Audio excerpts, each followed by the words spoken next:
Alô, meus amigos do canal Wellington Campos FC. Tudo bem com você? Olha a fera aqui comigo, nosso Gabriel Andrés. Vocês gostam dele? Tudo bem, Andrés? Tudo ótimo, Wellington. Um abraço para você, para todo mundo do canal. Que bacana, que bacana. O Andrés é sócio proprietário e junto com outros sócios que ele tem, está sempre nos dando uma colher de chá, mas ele tem muita credibilidade. Então, eu sei que você que é inscrito no nosso canal gosta do nosso trabalho por causa da seriedade, por causa da transparência. Então, aqui a gente não está vendendo casa na lua, não está vendendo lote do lado esquerdo da praia de Copacabana. A gente, na verdade, está aqui para trazer informações. Quando temos muitas informações, trazemos todas as informações. Quando temos poucas informações, trazemos a que temos, mas aquele negócio, sem fazer oba-oba, porque o torcedor merece muito respeito. Você concorda? Com toda certeza. O torcedor é sempre, eu sempre falo, do outro lado você aí que é sempre o mais importante, porque é para você que a gente procura fazer todo esse trabalho e passar as informações que nós temos por aqui. E notícia a gente sempre tem muita, e sempre que a gente tem, a gente está procurando sempre elucidar e explicar bem para o público. Valdir Amaral dizia, é por você que tentamos fazer o melhor, né? Então, nós aqui seguimos no tema de Valdir Amaral. Gente, eu peço para você se inscrever no nosso canal, Wellington Campos FC, pagar nada não, tá passando tudo aqui embaixo, né? E me ajuda aí, meu presente de Natal é chegar a 100 mil inscritos, então me ajuda se inscrevendo, porque você vai ajudar demais o nosso canal, repito, paga nada não, e você colabora com a gente dando o joinha para que o YouTube entenda que o vídeo é bacana, que gosta do vídeo, e aí ele vai lá e joga para o pessoal que gosta de futebol, vídeo de futebol, gosta de esporte, ele recomenda o nosso trabalho também. Combinado? Roda a vinheta!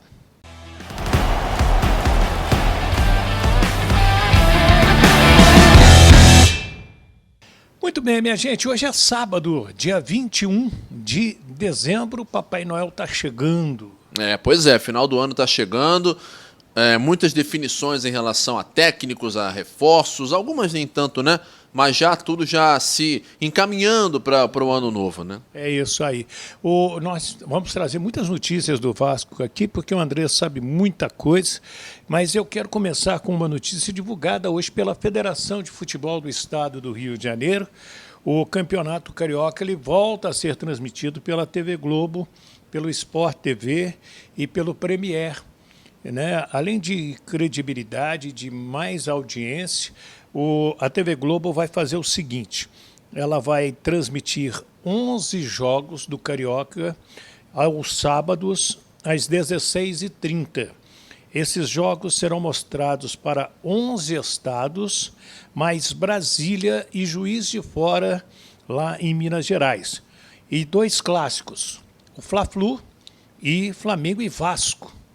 O Sport TV vai mostrar 2 jogos por rodada da Taça Guanabara, os clássicos que a TV Globo vai mostrar, o Fla-Flu e o Flamengo e Vasco, semifinais e finais do Carioca, é o que a TV Globo, através do Sport TV, vai transmitir. Então, eu gostei dessa notícia.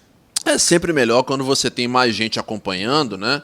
E é óbvio que também com todos os valores envolvidos sempre, né? Os clubes, especialmente os clubes de menor investimento, os times pequenos, eles encontraram muita dificuldade nos últimos anos por conta da falta das premiações e também pela falta do pagamento ou de um bom pagamento quanto aos contratos de licenciamento, né? De transmissão e de direitos de imagem. Então agora com isso estabelecido, volta-se a ter um parceiro forte dentro do campeonato, como a TV Globo, que, a despeito de qualquer coisa que a gente possa falar ou dizer ou pensar, nós aqui, vocês daí, é a maior empresa de mídia, de comunicação da América Latina, e ela dando ao Campeonato Carioca... Pode até não gostar, mas que são grandes pra caramba. Com toda certeza, né? E tanto é que o Campeonato Carioca ele muda também de patamar, até financeiro, muito por conta, lá nos anos 2000, 2010, muito por conta dessa participação importante da Globo. Isso agora volta a acontecer. E depois cai quando vem a pandemia, que a Globo sai né? Então aí os clubes ficaram numa situação bem mais complicada. Então, seja bem-vinda de volta à TV Globo, Sport TV, né? O Premier fazendo o Campeonato Carioca, com todo respeito. Quem criou essa frase foi seu amigo aqui, é o campeonato mais charmoso do Brasil. Então, o Campeonato Paulista é legal, é um campeonato de força, né? O Campeonato Mineiro é muito interessante também, o Gaúcho, o Pernambucano, os estaduais, eles são, né, tem lá suas, cada um o seu jeito. Mas o mais charmoso é o Carioca, porque o Maracanã, ele divide as duas torcidas. Não tem aquele negócio de uma torcida só. Isso aí eu acho que é sensacional no Rio de Janeiro. Aqui você vai ter um Fla-Flu, a do Flamengo de um lado, o Fluminense do outro. Você vai ter Vasco e Flamengo, a torcida do Vasco de um lado, a torcida do Flamengo do outro. E ali nas outras partes, onde o ingresso são mais caros, eles estão misturados, que é muito importante também, né? Que é a convivência, você torce para um time, eu torço por outro. Por que nós dois não podemos ir ao estádio e ver o mesmo jogo? Claro, e vou até mais além. Eu acho que o Campeonato Carioca, ele é o mais tradicional do Brasil, porque Também. ele é disputado desde o comecinho do século XX. Não é querendo contar vantagem em relação a outros lugares, mas o Rio, por ter sido a capital do Brasil por muito tempo, querendo ou não, acolheu grandes públicos, grande atenção da mídia. Então ele sempre teve uma vantagem, né? Até no sentido nacional, né? O Campeonato Carioca ele teve um peso enorme. Deixa eu te cortar.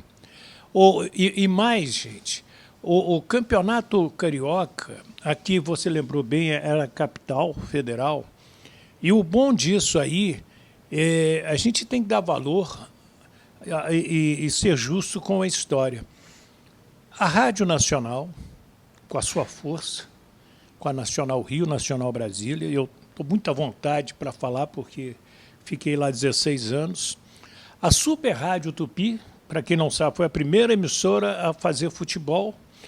Fez num domingo, não gostou, no outro domingo já estava na Rádio Nacional. A Rádio Globo também tem o seu valor. Então, se você hoje tem torcedores de Flamengo, Fluminense, Vasco, Botafogo em todas as capitais, você também tem torcedores do América, do Bangu, né, que também são do primeiro time de equipes do futebol carioca. E isso aí graças ao rádio que levou. O Jornal dos Esportes também tem um papel importantíssimo nisso, não é, meu querido? Claro, a mídia como um todo sempre... claro, privilegiadamente por estar numa cidade como o Rio de Janeiro, mas utilizou-se muito bem disso e essa paixão acabou sendo espalhada Rio afora e Brasil afora, e mais ainda. O nível técnico do Carioca, lá na primeira metade do século XX e até a segunda também, muitos clubes faziam excursões para fora e até os pequenos, não falo só dos grandes não, sim, até os pequenos, o Olaria, o Madureira, a Portuguesa, iam lá fora e faziam graça contra times da Europa, ganhavam. Tem uma excursão, inclusive, da Portuguesa à Europa, antes de ganhar do Real Madrid nos anos 60, em que eles foram para jogar no casamento, essa história é muito boa, no casamento da Grace Kelly, nos anos 50 em Mônaco, eles foram jogar com o Barcelona lá, que era lindão, maravilhoso e tal, empataram 0-0. Iam na França, no time do Copa, que era o grande craque da seleção francesa, ganharam do time do Copa. Então, assim, a gente está falando de grandes talentos do futebol e que surgiram por aqui e que fizeram do Campeonato Carioca um campeonato, às vezes, até mais forte do que ligas nacionais de muitos países europeus daquela época. Qual foi o primeiro clube carioca a viajar para o exterior? Primeiro clube carioca a viajar para o exterior. Foi o São Cristóvão. É verdade, foi o São Cristóvão. Mas e você sabe qual foi o primeiro clube carioca a entrar na China? Foi o Madureira. Eu entrevistei um chinês que veio para conhecer o Madureira, o Mercadão de Madureira. E ele tem o nome deles lá, um xingyang daqueles lá, da coisa. E ele adotou o nome de Sebastião. Olha que bacana. Legal. Por causa do nome da cidade do Rio de Janeiro, de São Sebastião. E ele andava no evento da Copa do Mundo com a camisa do Madureira. Então, sim, um chinês com a camisa do Madureira. Tem uma história, e aliás, a comunidade chinesa que é enorme aqui no Rio de Janeiro, sobretudo no subúrbio. Eu conto sempre uma história aqui nos bastidores, o pessoal talvez não conheça. Uma vez eu estava ali no Meia, para comer um pastel ali, porque ali tem, o pessoal Lógico. diz, tem um pastel ali no início da Dias da Cruz que dizem que é muito bom.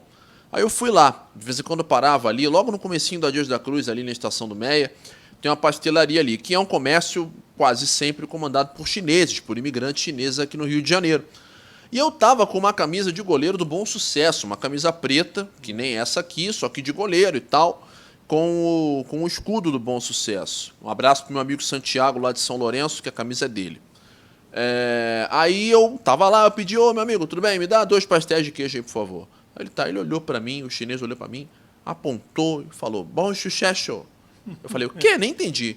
Ele, bom sucesso, camisa, bom sucesso. Eu falei, bom Legal. sucesso. O chinês, reconheceu bom sucesso na minha camisa. Quer dizer, pela razão que for, ele pode morar do lado da Teixeira de Castro. Mas isso é que eu acho que é fascinante no nosso futebol e acho que é subaproveitado por muitos desses clubes. Perfeito. Falo de todos aqui. Perfeito. Sabe, fazer parte do imaginário popular é isso. É você sair com uma camisa de um clube. Não é do Vasco, não é do Botafogo, não é do Fluminense, não é do Flamengo. Não é do Barcelona ou do Real Madrid. O chinês, irmão, o homem, claro, ele viveu aqui, vive aqui, mora aqui, fala mais ou menos português, mas ainda é um chinês, ainda é um homem do outro lado do mundo, que nasceu oriental, a 30 mil quilômetros daqui e que conhece o Bom Sucesso. Então a gente está falando de uma coisa que, na minha opinião, é mal aproveitada pelos clubes, até no sentido da sua imagem. O que não falta aí é gente que conhece o Bom Sucesso, mas pouco sabe do clube também, a gente aqui tenta informar. Então, gente, olha a riqueza do que nós estamos trazendo para vocês. Vamos falar do Vasco da Gama, porque o nosso canal tem muita coisa de Vasco. E, Andrés, eu vi uma matéria que você subiu no site tupi.fm a respeito do presidente Pedrinho e que evitou um técnico argentino. O Marcelo Santana tinha falado sobre isso, inclusive, naquela coletiva em que ele confirmava o Felipe, ainda no final de novembro, perguntado que foi sobre qual que era o perfil do técnico a ser buscado, né? E aí, se ia ser um estrangeiro, se não ia. E desde aquela altura, a gente já sabia e tinha até informado que a preferência ia ser dada a um brasileiro ou a um português. E que a barreira, e a resposta do que ele disse, enfim, é que a barreira idiomática seria um problema, porque um técnico de língua espanhola poderia ser um obstáculo, por assim dizer. É uma resposta oficial e que a gente aprecia, mas o que a gente pôde apurar é que, na verdade, a diretoria temia que acontecesse o que eles julgaram que aconteceu na época do Ramon Dias. Ele protegia os argentinos, é isso? Não só os argentinos, mas os não brasileiros, o pessoal que falava espanhol.